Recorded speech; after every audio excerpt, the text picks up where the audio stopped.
Hey there guys, got another video here today, and what I'm going to be doing in this one is showing you how I hold small awkward parts in the mill. So what I need to do is make another two of these.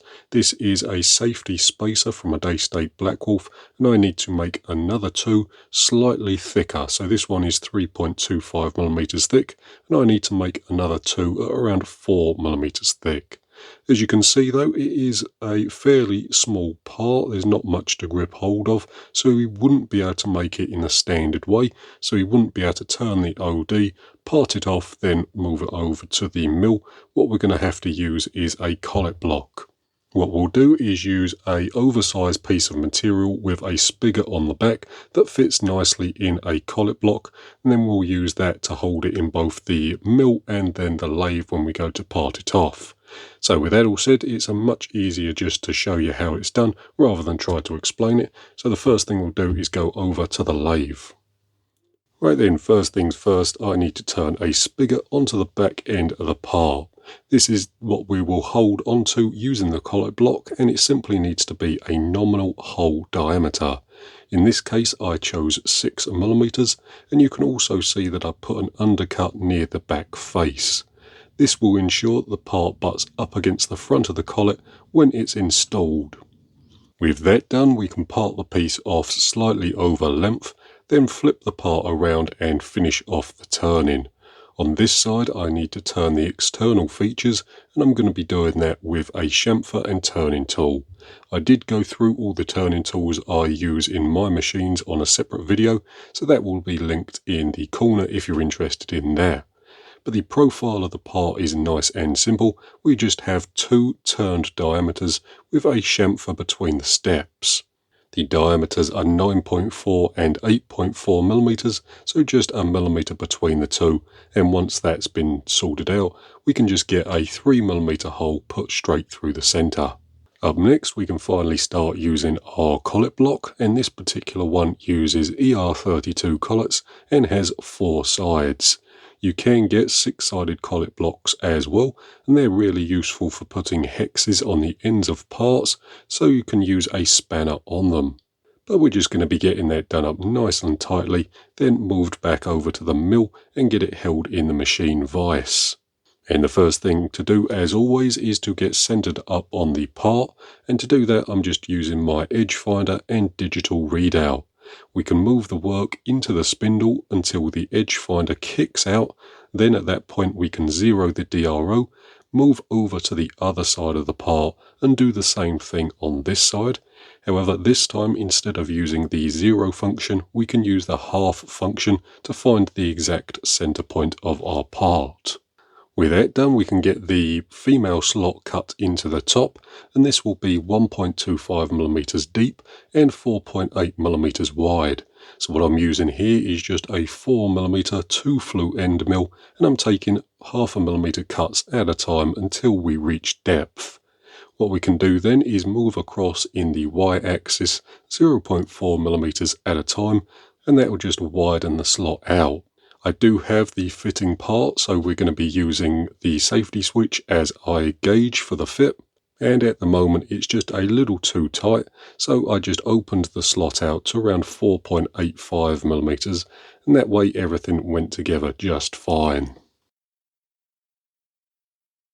The final milling operation is to cut the male slot on the other side of the part.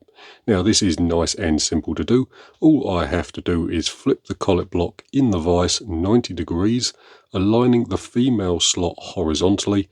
Then I can use my edge finder to locate on the edge of the part, and what this will allow me to do is just accurately set the final thickness of the part, getting the male slot cut to depth. Hopefully from this little bit of setup you can see how handy the collet blocks are. I use these things an awful lot, and they have been invaluable for holding tricky jobs like these.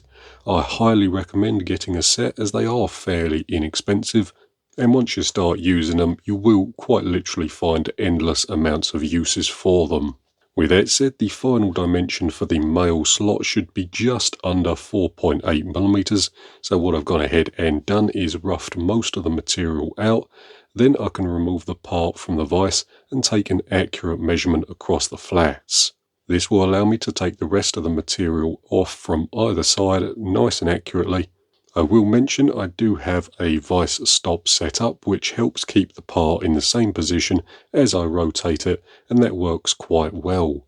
In my testing, it's proved to be repeatable to within about 0.04mm, which is more than good enough for a part like this. With the male slot cut, that's the last of the mill work done, and the final thing we have to do is move the part back over to the lathe and part it off. Again, you can see here another benefit of the spigot. You can hold parts in both the mill and lathe nice and easily and quite accurately. Right then, and there we have it. There is both the parts completed. They came out pretty much perfectly. All the dimensions match what I had on my prints, and they're just a little thicker than the standard one. So I'll get you a side by side there. You can just see that it's slightly thicker.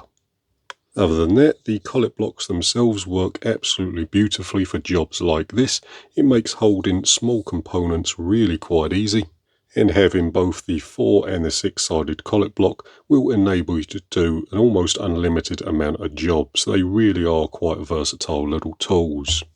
In total, this job here took around 20 minutes to complete. I probably could have got it done a little faster, but at the moment in the UK it is far too hot to be rushing around.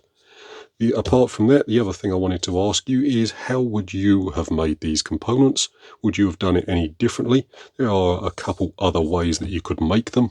Looking at the parts nice and closely, it probably would have been possible to make it entirely on the mill with a rotary table. Probably would have taken a little bit longer, but it could have been done like that. The other way I could have done it is used a T-slot cutter for the male slot.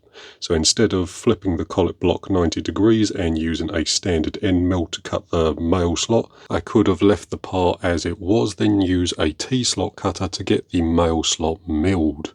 That's probably what I would do if I had to make a bunch of these, but for now I only need 2 unless I lose one. But I'll cross that bridge if I ever come to it. For now though, that's pretty much going to do it for this particular video. Thank you very much for watching. I hope it's been interesting or useful, and I'll see you in the next one.